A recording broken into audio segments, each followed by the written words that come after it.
Live Social.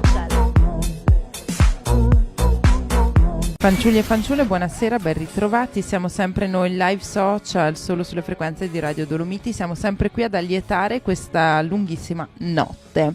Ci immergeremo nel mondo dello yoga. Infatti è venuta a trovarmi Anne-Michelle Omby, insegnante di yoga.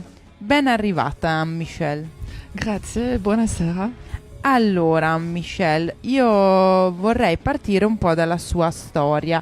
Da quanto tempo lei pratica yoga e come mai ha deciso appunto di intraprendere questa carriera professionale e quindi diventare un insegnante yoga?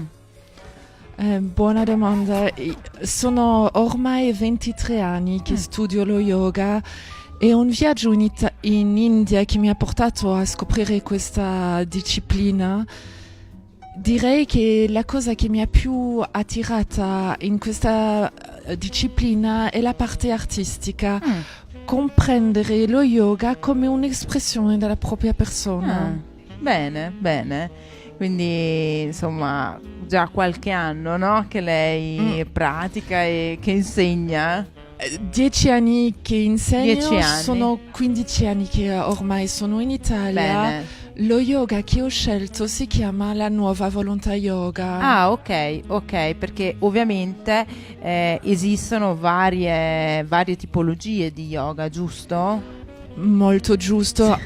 Diverse tipologie, Sì. diversi approcci e a Ok. questi approcci sono legati scopi ma anche risultati molto diversi. In due parole lo posso descrivere. Sì.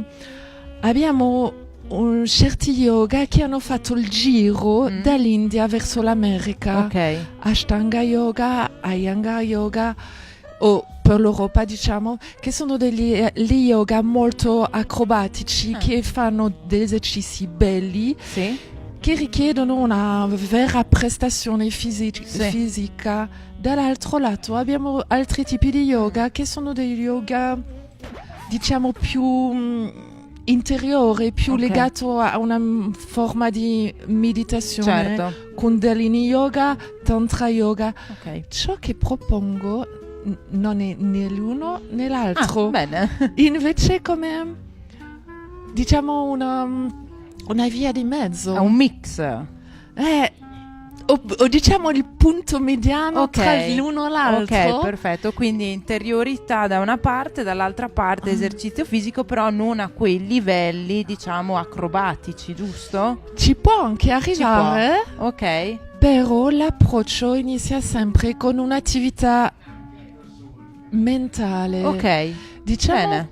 un'attività in cui l'allievo deve sia allenarsi Sì. a pensare un ideale. Ah, bene. Che è un allenamento abbastanza strano. Sì. Anzi, all'inizio gli allievi mi guardano, mi chiedono a volte ma cosa stai facendo, cosa stiamo imparando, per arrivare anche loro poco a poco a apprezzare questa parte in cui non andiamo a sfruttare solo delle attività del corpo come sono attuali, però come aggiungere qualcosa di nuovo nell'attività corporea. Ok, va bene. A Michelle invece volevo parlare un po' meglio dei corsi. Quando svolge i corsi e quante tipologie, come sono strutturati?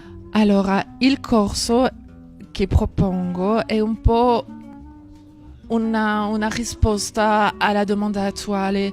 Quando si parla di yoga si parla di esercizi fisici. Sì. Quindi io vado a dare dei corsi nelle valli del Giudicare, nelle valli del Sarca, anche a volte nel sud dell'Italia quando mi richiedono dello stage. Sono i corsi che sono strutturati con un'ora e un quarto di pratica o durante le stage strutturati diversamente, in cui proprio abbiamo questo doppio approccio sia mentale che fisico. Ovviamente a questo si raggiungono tutti i corsi estivi che sono nel parco all'esterno. Che bello. sugli alti piani della Paganella, Sì. e in cui la qualità di aria viene a dare anche un'altra qualità al movimento. Sicuramente è importante, no? Praticare in esterno, al contatto con la natura. Ma è veramente anche quanto questo approccio sia mentale che fisica dà come una nuova gioia al movimento. Certo. La mancanza di ossigeno Sì. negli alti piani, per esempio, della Paganella, fa sì che il movimento diventa più leggero. È interessante. E questo è anche un'ulteriore gioia a muoversi, a Certo. trovare una bella dinamica nel movimento. Ho capito. A Michelle invece le aspettative delle persone che si iscrivono ai corsi, quali sono? Questo è molto interessante. Quando andiamo a un corso di inglese, sappiamo più o meno cosa ci aspetta. Sì. Quando andiamo a un corso di yoga, No. esattamente. E quindi cosa la gente vengono con le aspettative molto diverse. Ho capito. Cioè, io direi riassunto, rilassamento, antistress, male di schiena, sciogliersi, trovare anche molto di moda, trovare un momento in sé. Però in realtà io direi che in 20 anni lo yoga ha fatto proprio un boom. Sì, sicuramente. E ha fatto questo boom perché la gente cercano un benessere. È vero. Benessere però una risposta ad un malessere. Se siamo sinceri e vediamo la nostra situazione attuale, il benessere diventa raro. E io direi che di solito la gente vengono con questa ricerca di benessere senza avere proprio un'idea di cosa potrebbe essere questo benessere. Certo. Se ritorniamo un po' a questa idea di yoga abbiamo la parola yuj, che viene dal sanscrito, che vuole dire collegarsi. Io direi che essere bene è stare bene o stare ben collegati. Bene. Questo sarebbe anche l'obiettivo un po' del nostro approccio. Sì, sicuramente. E invece a Michelle, appunto, l'obiettivo è cercare di raggiungere questo collegamento, no? Questo benessere. E volevo chiedere invece proprio a livello di salute, se magari ha qualche esempio. Avrei un esempio che forse ci illustra un modo molto concreto. Sì, esatto.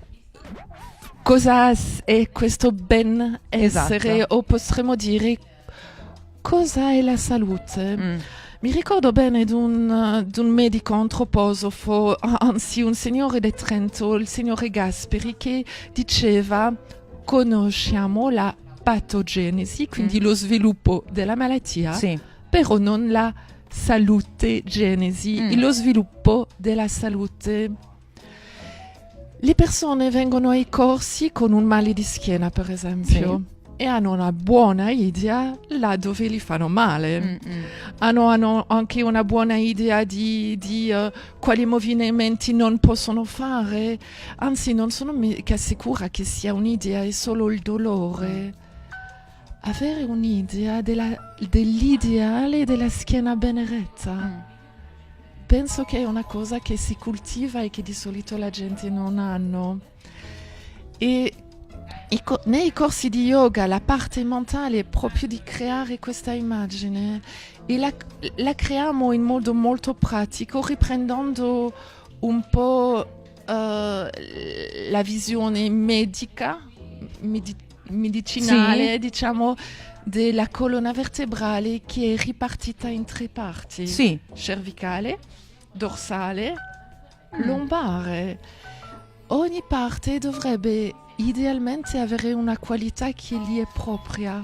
Sopra non dovrebbe essere teso, anzi dovrebbe essere leggero, come portato giù, abbiamo bisogno osso sacro lombare di forza, di un appoggio, di una parte portante. Invece la parte dorsale sarebbe la parte in cui dovremmo trovare come una armonia, un equilibrio tra leggerezza e forza. E questa immagine diventa la linea conduttore di tutti gli esercizi. Bene, molto chiara Michelle con Grazie, questo esempio. malgrado l'italiano difficile. No, parli benissimo. E invece i benefici indiretti un po' anche dello yoga.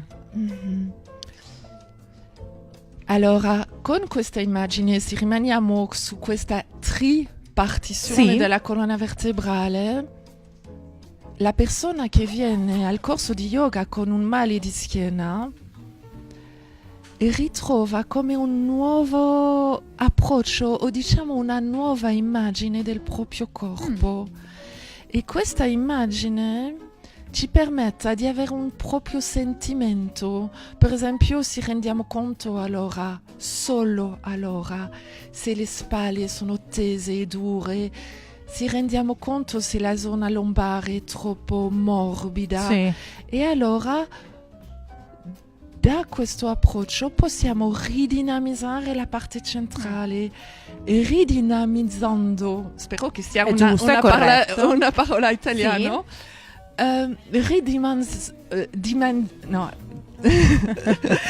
ridando una bella dinamica alla parte dorsale.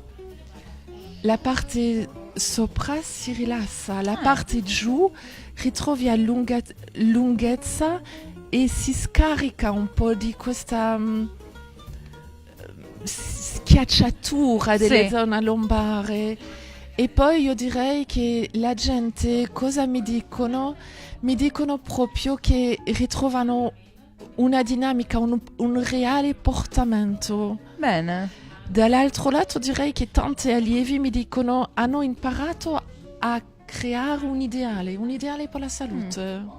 Una buona cosa questa. Ecco. Benissimo.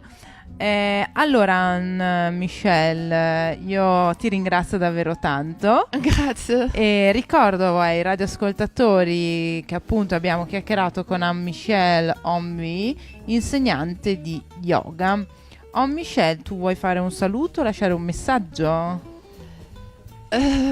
Lasciare un messaggio forse ai miei allievi che mi ascoltano molto volentieri, che è veramente un corso, non è mai una cosa che si fa da sola, anzi è sempre un incontro e è sempre il vostro interesse, quindi anche l'interesse degli ascoltatori che creano la possibilità di esprimere anche in modo artistico tutte queste ideali. Io direi che nella nostra epoca creare degli ideali per il futuro, perché potremmo parlare di una salute sociale, una salute nell'educazione.